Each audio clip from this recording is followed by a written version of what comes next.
The summon the Galactic Council hall was filled with noise. Dozens of species from across the stars had gathered, some with feathers, others with scales, and many with metal limbs or glowing eyes. All were leaders of their own kind, but today, they were all focused on one thing. Earth. Whispers filled the air. Some said Earth had broken old laws. Others claimed humanity had used forbidden weapons during a recent battle on the Rim. The truth didn't matter anymore. The council wanted answers. After much shouting and debate, the High Speaker, a tall, blue creature with forearms, hit the central gong. Silence fell. Earth must explain, the speaker announced. Their actions threatened the balance of the stars. Messages were sent to Earth's diplomats, but Earth gave no reply for days. That made the council angrier. Then, without warning, a single ship entered council space. It was small, no escorts, no warships, no fleet. Inside was only one passenger. When the landing ramp lowered, a single human stepped out. He wore a black combat suit, no medals, no flags. Only a sharp look in his eyes. The council was confused. "Where is your leader?" one alien shouted. "I'm it," the human said. "Name's Mark. Earth sent me." Laughter broke out in the hall. One Marine, one human to face the council. The speaker frowned. "Earth sends a soldier instead of an ambassador." Mark didn't blink. "You wanted answers. I'm here to deliver them." The council didn't know whether to be insulted or amused. One of the elders, a cold-blooded species leader, hissed, "You speak for Earth." Mark nodded. "Yes." Another voice mocked. "Then speak, little warrior. Justify your planet's violence." Mark stepped forward, fearless. "You want an explanation? Maybe. You need a reminder instead." Suddenly, the lights flickered. Mark turned his wrist, tapping something outside. The small ship that brought him began projecting something in the sky above the council chamber. A battle. Real footage, raw, unedited. Council ships in flames. Enemy forces running from human marines. One human soldier dragging 5 wounded aliens to safety under fire. Earth's fleet shielding defenseless colonies. Then a final moment, a massive council dreadnought firing on a refugee ship, and a single human fighter ramming it to save thousands. Silence returned. Mark stared at them. "That's what Earth did. That's why I'm here. You called us criminals. But you forget we were the only ones who stood between chaos and your survival." One counselor whispered. "Why send just you?" Mark looked at him coldly. "Because one was enough. The weight of one from the story. The council wanted Earth's explanation. They got a single marine instead." HFY Sci-Fi word count. Approximately 770. Style. Third person. Language. Simple basic English. Silence in the council hall hung heavy. Mark stood still in the center, his eyes scanning the faces of the aliens before him. Some looked shocked, others looked angry. A few avoided his gaze completely. But no one laughed anymore. The High Speaker finally broke the silence. "These images," he said slowly, "they show bravery. But they also show destruction. Did Earth not use forbidden weapons during this war?" Mark's voice was steady. "We used what we had to protect others. When your ships fled, ours stayed. When your laws slowed action, we made hard choices. Yes, some weapons were used that your rules ban. But without them, the Rim colonies would have been wiped out." An older counselor leaned forward. "You admit guilt, then?" "No," Mark said firmly. "I admit we saved lives when no one else would act." A low growl echoed through the chamber. It came from one of the warlike species, their leader covered in thick plates of bone. "One soldier cannot speak for all of Earth," he said. "Where are your leaders? Why do they hide?" Mark looked straight at him. "They don't hide. They chose not to play your games. You demand we explain ourselves, but we've already paid the price in blood. On worlds your council abandoned, humans stood and fought. Some died protecting your people." His voice grew louder, but not angry. "You didn't ask for our help back then.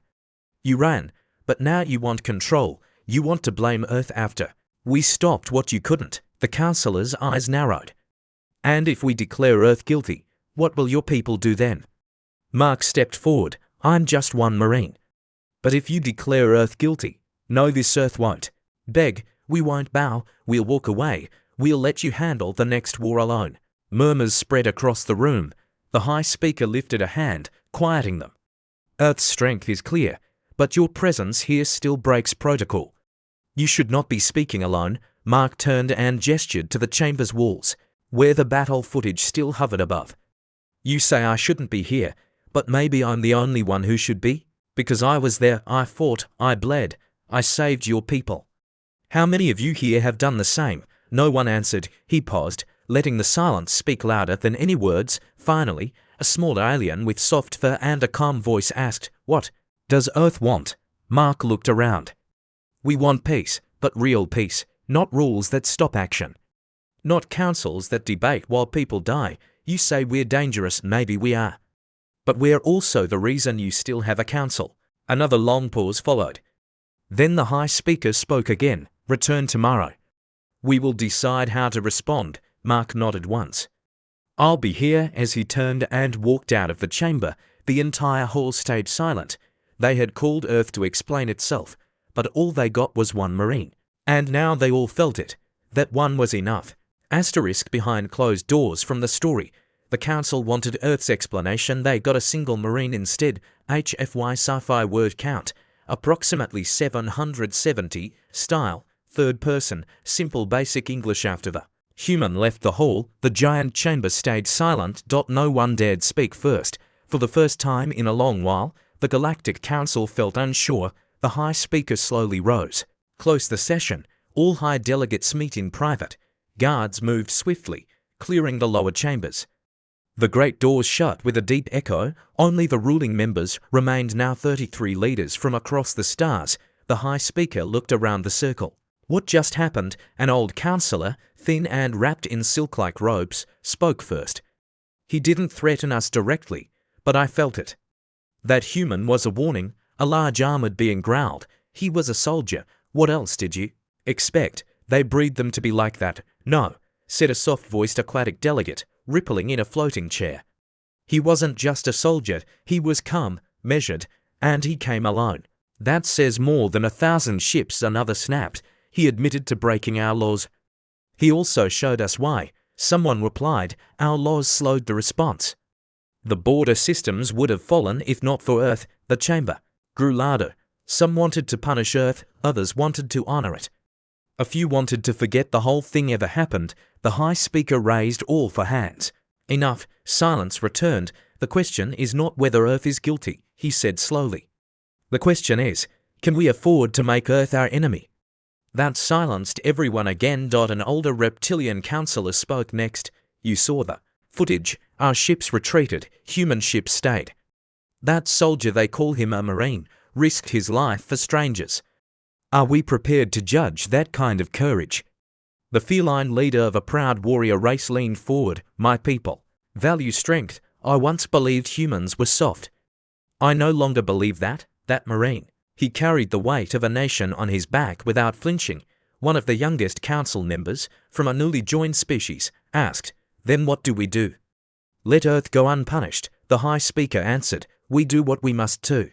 Keep balance. Earth has proven itself in blood and fire. Perhaps it is time we accept what we've feared." He looked around the room, voice steady. "Earth is not beneath us.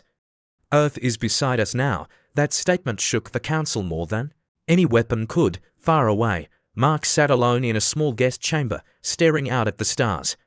His armor was folded neatly on the chair beside him. A single photo rested on the table. Two small children and a woman smiling. He knew the council was talking, planning, measuring Earth's worth. He wasn't worried. Back home, he had stood on burning worlds and held the line when no one else would. One council chamber wouldn't scare him now. The stars outside blinked quietly. Somewhere, war was already building again. Mark could feel it. The council's next move would matter, but so would Earth's. Asterisk. The hidden threat from the story. The council wanted Earth's explanation. They got a single Marine instead. HFY Sci-Fi word count. Approximately 770. Style. Third person. Simple basic English. Next day, the council hall opened again, but the air inside was heavier than before. Mark entered just as calmly as before. Still alone, still wearing the black armor, though the helmet stayed clipped to his side. His face showed no fear, no emotion, just focus. As he stood before the council again, whispers moved like wind. Some members still looked unsure, others looked more tense than yesterday. The High Speaker stood. "Human, You return, as promised. Before we deliver our decision, there is something else you must see. Mark didn't reply, he simply waited. A projection appeared in the middle of the room. It showed a small colony on the edge of neutral space. The buildings were in ruins. Smoke still rose from the broken ground. Alien bodies lay scattered, civilians, families. Then the image shifted. A different ship hovered above the colony, its markings not human, not from any council member either. These images were sent by one of our listening posts, the High Speaker explained. This attack happened last night. Mark narrowed his eyes. Who did it? A tall, thin being stepped forward, one of the council's intelligence heads. We believe a breakaway faction is rising. Not part of the council, not part of Earth. They call themselves the Void Flame. Mark frowned. Never heard of them. They're secretive, the speaker said, and they've stolen council tech. We believe they want war. Mark folded his arms. You're telling me this because... The High Speaker paused, then said, we need your help. Mark let the words hang in the air. Yesterday, they were ready to judge Earth. Now, they asked for help. Mark didn't speak right away. His eyes moved across the chamber. You want help from the same world you almost condemned. We were wrong to rush judgment, one of the older councillors said, but this threat grows faster than we expected. They struck one of our protected colonies. No warnings, no demands. Just death. Mark looked at the projection again. He saw children among the wreckage. Even as a hardened Marine, that image hit something inside him. What's the mission? He finally asked. The High Speaker looked uneasy. It's not exactly a mission. We want you to make contact. Mark raised an eyebrow. Alone, yes. He gave a short breath. You want me to walk into unknown space, track down a terrorist faction with stolen war tech, and talk to them? The speaker nodded. You said yesterday that one Marine was enough. We hope you meant it. Mark didn't reply for a long moment. He looked down, then picked up the helmet from his side. Slowly, he placed it back on his head. When he looked up again, the visor reflected the lights of the chamber. Give me a ship, he said. Something fast, stealth capable, and access to your records. You'll go, a younger delegate asked, clearly surprised. Mark turned toward the exit. I'll go. Before leaving, he added one last line. But this time, I'm not just speaking for Earth, I'm acting for everyone who still wants peace. And with that, the lone human walked out again toward a new fight no one else dared take. The council watched in silence once more. They had wanted a warrior to blame. Instead, they had found one who stood alone for all of them. Into the void from the story. The council wanted Earth's explanation. They got a single Marine instead. HFY Sci-Fi word count, approximately 770. Style, third person, simple basic English. Mark stood alone inside the stealth ship provided by the council. It was small, fast, and nearly invisible to sensors. Just the kind he needed. He reviewed the files again. The Void Flame had struck 3 colonies in the past 2 months, always with precision, always leaving no survivors. They didn't take prisoners. They didn't leave messages. They simply vanished into deep space after each attack. Council records were limited. Too many gaps. Too many old assumptions. Mark leaned back in his seat and stared out into the starfield. Who are you? He whispered to no one. After 2 jumps through quiet space, the signal finally came. It was weak, encrypted, but not random. He tapped the screen. A symbol appeared. A burning ring wrapped in black. The same Mark found at the last colony attack. Then a message. Human, you come alone. We are watching. Mark didn't answer right away. He knew traps when he saw them. But he also knew something the council didn't. Warfighters speak in signs. And this was a challenge. He sent a reply, simple, direct. Then come and speak. A minute passed. Then coordinates arrived. A system on no chart. Deep in unclaimed space. He changed course. The planet below was dead. No trees. No animals, only jagged rocks and dry ground. It looked like a graveyard made of stone. As Mark landed the ship, his systems picked up power readings nearby. Not from one source, many cloaked weapons, hidden shields. Underground tech. He had walked into a hunter's den. As he stepped out, 3 figures waited, tall, armored. One of them wore a long black coat and a half mask that covered his face. His voice echoed through a speaker. You came alone. Mark nodded. You invited me. We expected fear. Mark walked forward. You expected wrong, the masked one tilted his head. You are not like the others, I've heard that before. There was a pause. Then the masked figure said, we were soldiers once, like you, left behind after peace was signed, forgotten. While your earth became strong, we were pushed out. We were the price of peace. Mark's eyes narrowed. So you decided to burn innocent colonies. They were not innocent, the man snapped. They were built on bones, on broken treaties. On lies. Mark shook his head. You want revenge. But you're hiding behind excuses. The masked man stepped closer. You came to speak, so speak. What do you want? Mark stared at him through the visor. I want to end this before it gets worse. The council doesn't understand you, but I do. I know what it means to be left behind. The masked figure hesitated. You still wear the uniform, he said. But you fight for those who betrayed us all. No, Mark said. I fight for those who can't fight for themselves. Just like you once did. The wind blew across the rocks. The others behind the masked man didn't move. Then he said, you came here alone. That earns respect, but words won't be enough. Mark nodded slowly. Then test me. The man turned. Follow. Let us see if Earth's last Marine still remembers what war feels like. As they disappeared into the rocks, Mark knew one thing. This was no longer a mission. It was something deeper. And if he failed, no one else was coming. Trial by fire from the story. The council wanted Earth's explanation. They got a single Marine instead. HFY Sci-Fi word count. Approximately 770. Style. Third person. Simple basic. English. Mark followed the masked man through a canyon of black stone. No words were spoken. The air was dry, heavy with dust.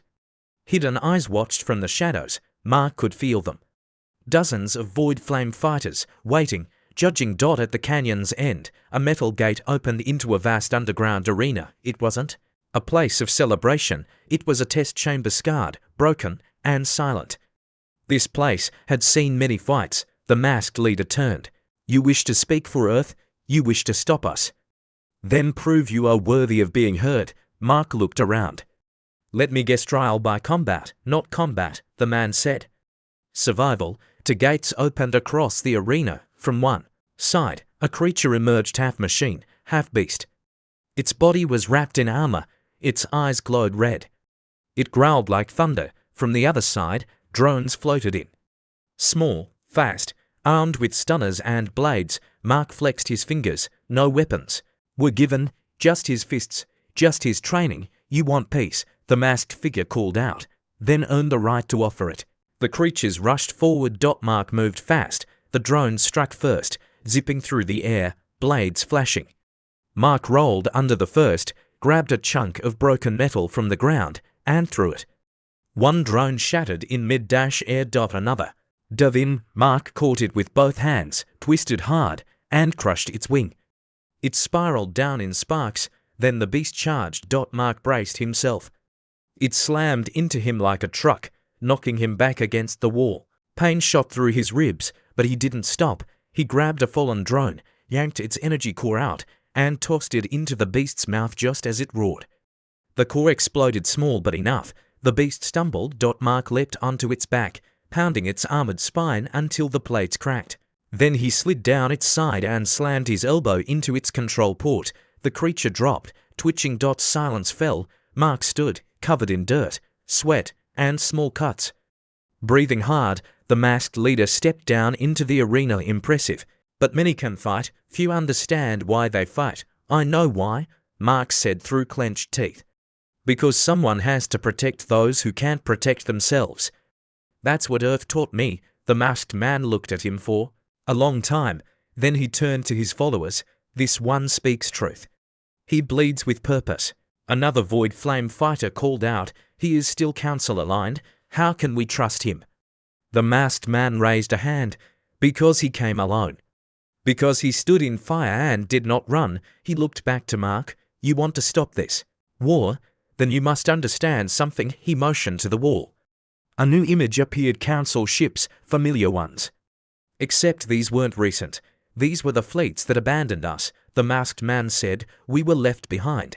On forgotten worlds. No help came. Earth rose. But we were buried. Mark stared at the faces on the screen. Soldiers, left to die. You think the council is clean? The masked leader growled. They created us. We are their failure. Mark took a step forward.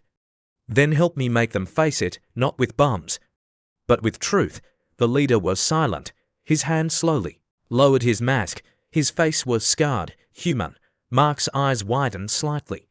You're from Earth. I was, once, before they left us. Now it all made sense. The Void Flame weren't just rebels. They were forgotten soldiers. Earth's final message from the story. The Council wanted Earth's explanation. They got a single Marine instead. HFY Sci-Fi word count. Approximately 770. Style. Third person. Simple basic English. Mark stood once more inside the Galactic Council hall. But this time, he wasn't alone. Behind him stood the masked leader of the Void Flame, now unmasked, his scars visible to all. Alongside him were other members of the faction, silent but alert. Former soldiers, survivors, all of them once abandoned. All of them once human. Gasps rippled through the chamber. Council guards shifted nervously. Some reached for weapons, but the High Speaker raised his hands. Let them speak. Mark stepped forward.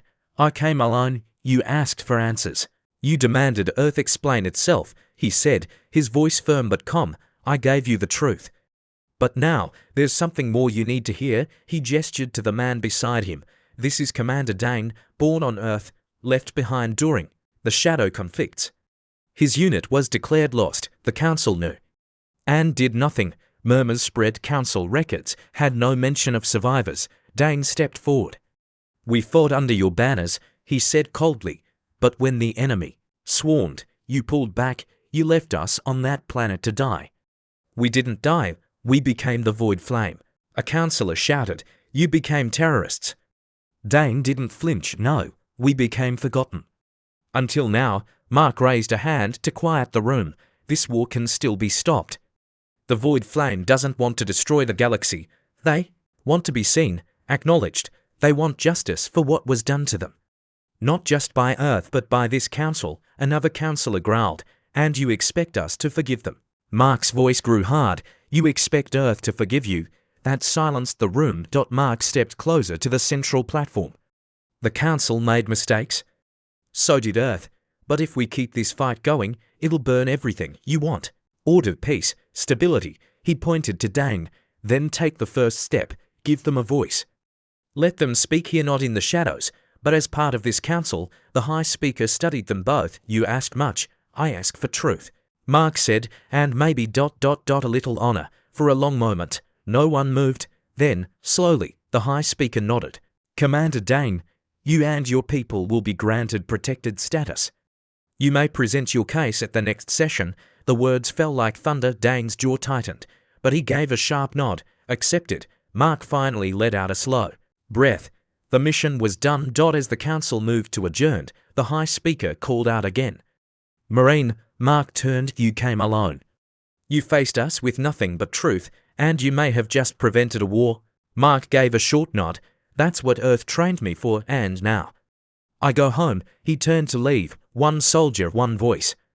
No weapons, but he had shaken a galaxy. Outside the chamber, as the stars twinkled quietly above, Mark paused. For a moment on the steps. Peace was not guaranteed, but hope had returned. And sometimes all it took was one Marine.